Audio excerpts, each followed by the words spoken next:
ఇప్పుడు పవన్ కళ్యాణ్ గారు ఇంకోటి కూడా మాట్లాడాడు.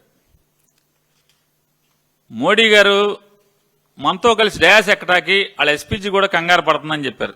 మీరు దాన్ని ఏకీభవిస్తున్నారా అని అడుగుతున్నాను. పవన్ కళ్యాణ్ గారు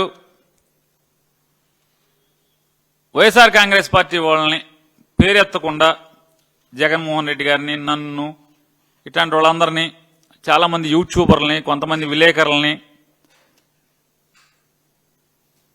మోకాళ్ళ మీద కూర్చోబెట్టి కీలుకు కీలు కాలుకు కాలు ఎరగొడతా అన్నాడు. ఇది జరుగుద్దని మీరు అంగీకరిస్తున్నారా? ఏమండి, అవ్వదు కదా మరి. అదే ఆ రెండే అవనప్పుడు ఇది అవుద్దని మీరు ఎందుకని అదే సభలో మాట్లాడి ఇది మాత్రం ఎందుకు అవుద్ది అనుకుంటారు?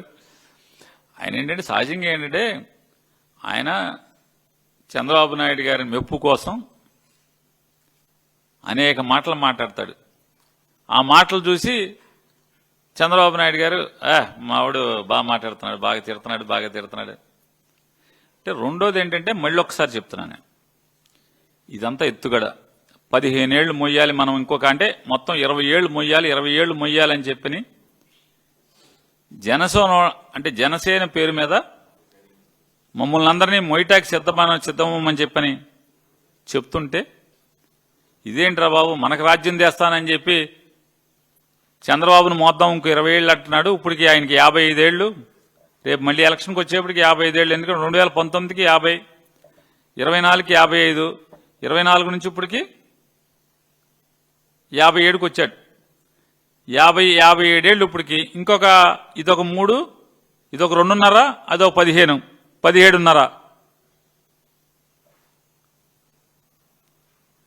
ఇక ఇది ఎప్పుడైతే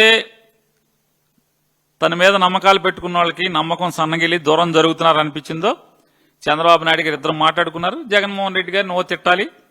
ఆయన పచ్చిగా జగన్మోహన్ రెడ్డి గారిని తిట్టంగానే, వైఎస్ఆర్ కాంగ్రెస్ పార్టీ వాళ్ళని తిట్టంగానే మేము మళ్ళీ ఎదురు అతని మీద దాడి చేయటం మొదలెట్టంగానే, అమ్మో మళ్ళీ మా వాళ్ళని తిట్టేస్తున్నారని చెప్పి అందరూ చేరిపోవాలని చెప్పనేటువంటి ఎత్తుగడ. ఏదో అన్న సామెత కూడా ఆశ దోశ అప్పడం అని. మేము నిన్ను ఆటలో అట్టుపండికి వదిలేసాం, నువ్వేమన్నా తిట్టుకో, మాకు సంబంధం లేదు.